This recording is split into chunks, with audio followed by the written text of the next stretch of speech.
Bonjour à tous et bienvenue dans cette nouvelle vidéo. Je suis ravie de vous retrouver, j'espère que vous allez bien. Malgré l'actualité, parce que oui, impossible de ne pas parler du Covid-19 vu que toute notre vie est rythmée par ça en ce moment. Mais bon, c'est comme ça, c'est un mal nécessaire, c'est une épreuve à passer.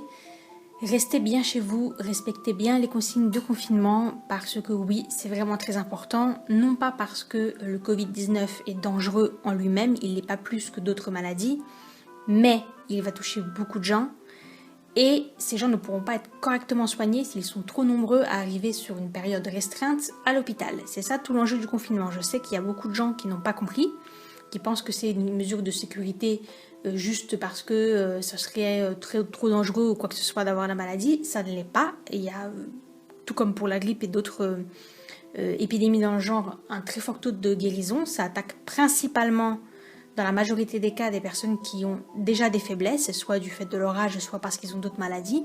C'est vrai, mais pour autant, le souci, c'est qu'il va y avoir beaucoup de gens qui vont être malades sur une très courte période et qu'on n'a pas les capacités de s'occuper de ces gens-là parce qu'il n'y a pas assez de soignants, il n'y a pas assez de place dans les hôpitaux.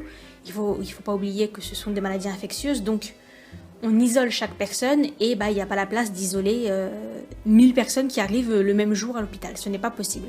Donc c'est à ça que sert le confinement. Évidemment, ça sert aussi, tant qu'à faire, à sauver des vies. Mais soigner les malades, on sait le faire. Mais on ne sait pas le faire quand il y a 150 000 malades d'un coup. Voilà. Donc j'ai un petit peu exagéré les chiffres, mais vous avez compris l'idée. Quand je vois les gens qui s'amusent de dire que c'est pas grave, qu'ils ne sont pas concernés, qu'ils sont peut-être pas malades, c'est pas la question en fait. C'est comme le vaccin, le fait d'être vacciné. On se vaccine pas parce qu'on a peur d'attraper la maladie, vu que pour la plupart ce sont des maladies qui ont disparu, mais elles ont disparu précisément parce que les gens sont vaccinés. Donc c'est un acte civique. Vous, même si vous n'avez pas l'impression que vous allez tomber malade et que vous allez attraper ces maladies, vous vous faites vacciner parce que vous savez que si vous ne le faites pas, que le voisin ne le fait pas, que le mec au pâté de maison à côté ne le fait pas non plus, au bout d'un moment les maladies ressurgissent. Donc c'est de la prévention. Si ça peut sauver des vies, franchement c'est quand même pas la mer à boire. Donc voilà, restez chez vous, recentrez-vous, faites des choses que vous ne faites pas d'habitude. Bon, pour les gens qui ont des enfants, ok, j'avoue c'est un peu tendu. Mais dites-vous que ça aurait pu être pire, hein. Ça aurait pu arriver il y a 30 ans quand il n'y avait pas internet. Hein?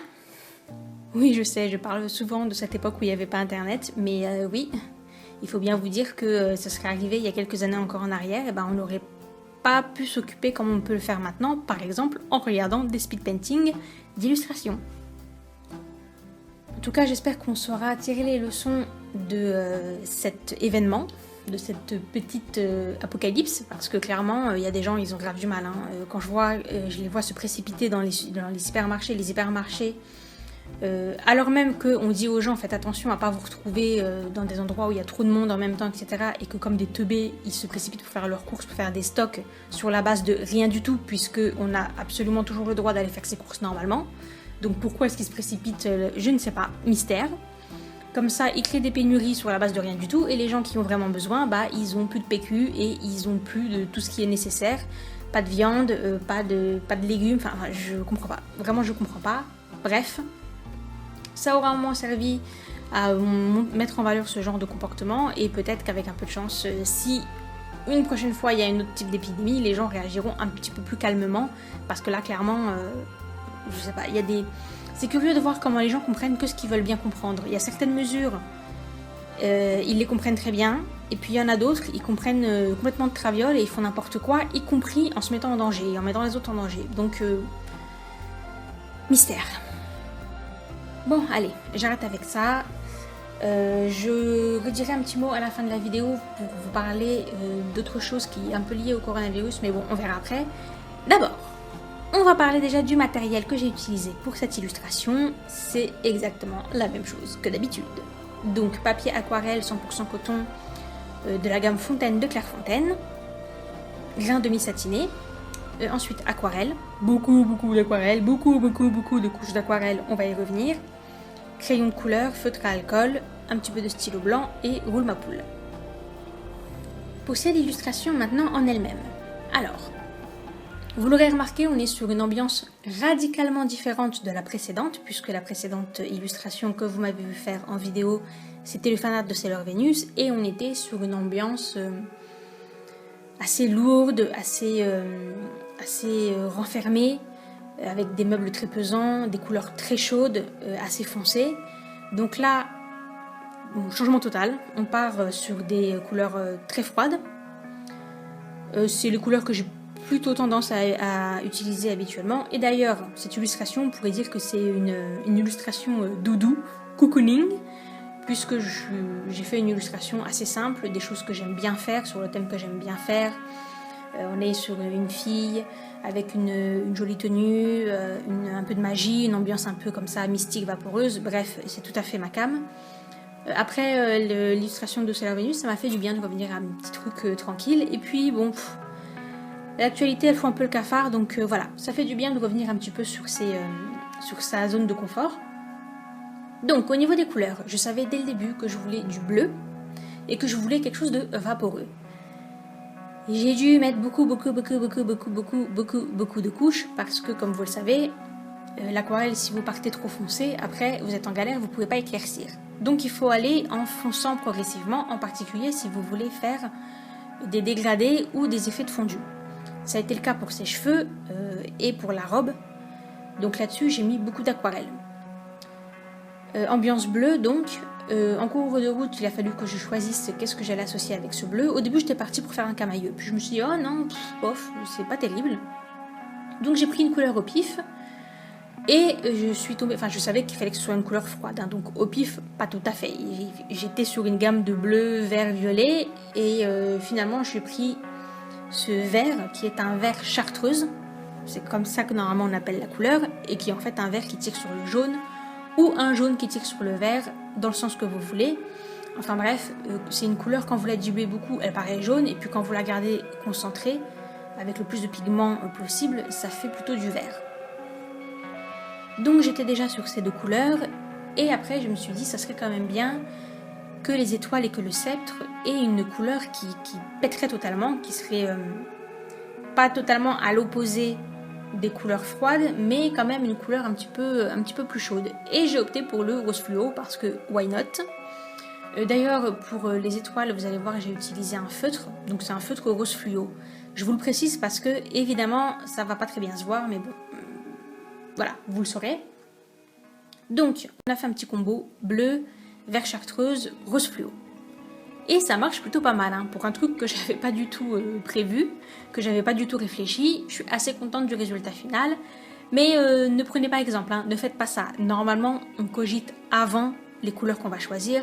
Là, je fais un petit peu comme ça, sans trop me soucier, parce que, comme je vous l'ai dit, c'était une illustration un peu simple, un peu rapide. Le cocooning, j'étais clairement pas dans un truc ultra sophistiqué. Si c'était une illustration sur laquelle j'avais passé beaucoup de temps, ou sur laquelle je prévoyais de passer beaucoup de temps, j'aurais beaucoup mieux réfléchi avant de commencer à mettre les couleurs, etc. Cette illustration, j'ai utilisé un modèle qui doit être soit dans Pinterest, soit sur mes coups de cœur Tumblr. Et c'était une illustration de mode, donc c'était un mannequin, pareil, de face, avec une robe très royale, vous savez, un truc assez sophistiqué. Et il me semble que dans sa main, elle tenait un sceptre.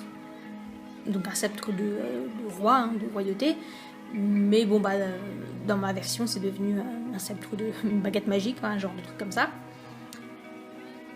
Évidemment, la robe, tout ça, c'est très différent. Hein. C'est l'idée de ce face-à-face avec le sceptre que j'ai repris. Mais après, évidemment, je suis repartie sur complètement autre chose. Physiquement, ça n'a rien à voir.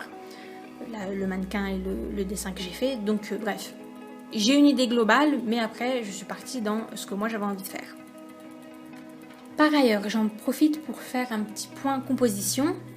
Là, le personnage, il est positionné comme pour un portrait. Il faut savoir que normalement, quand vous composez une illustration, on ne met pas le sujet principal en plein milieu du dessin. On essaie de toujours le décaler.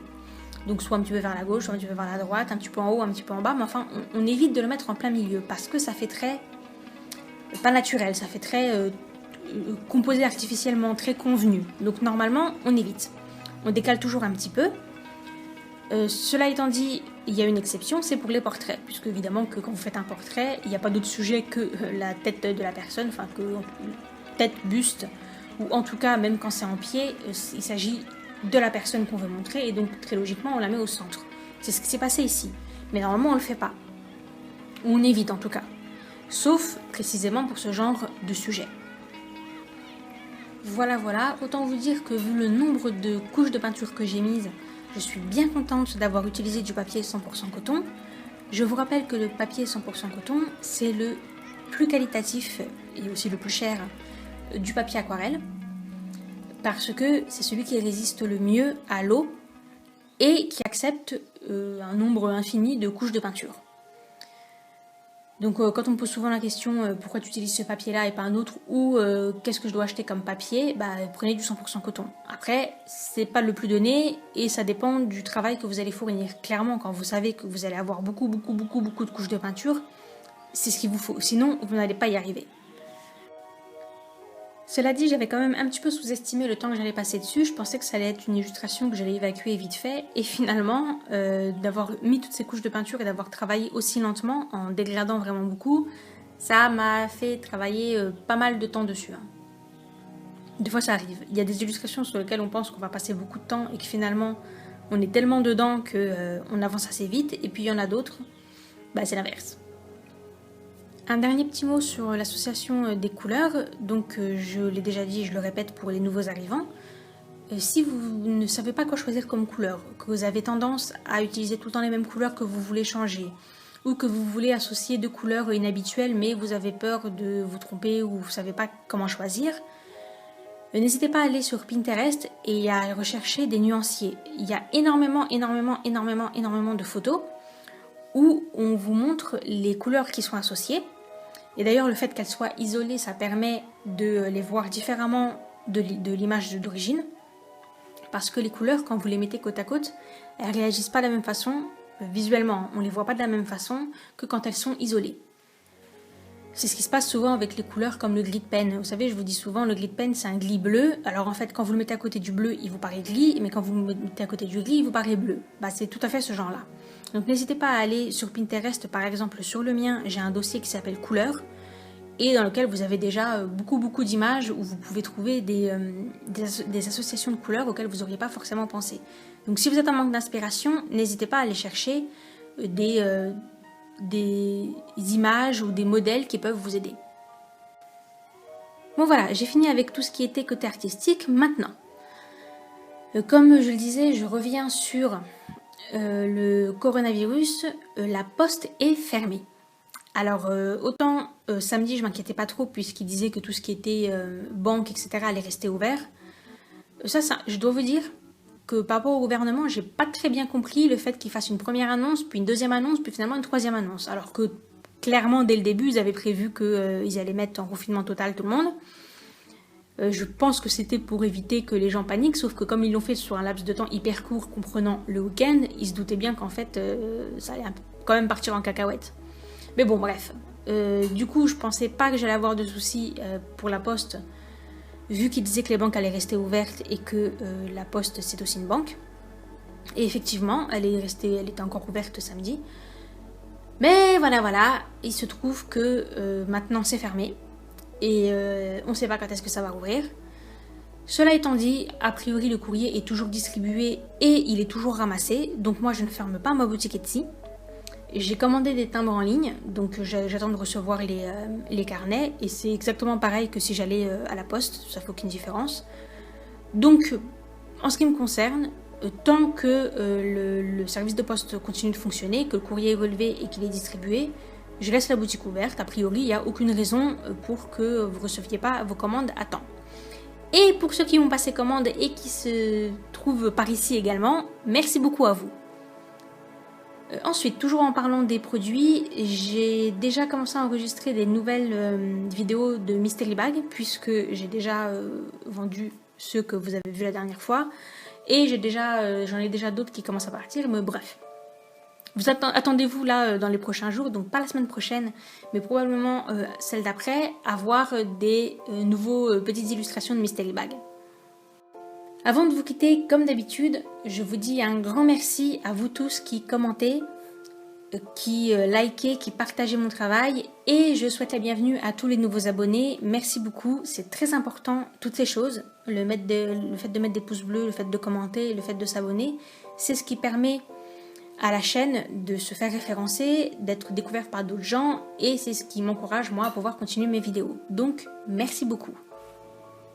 J'espère que cette période un petit peu compliquée se passe relativement bien pour vous. J'espère que cette petite vidéo vous aura distrait au moins pendant quelques minutes. Merci de l'avoir regardé.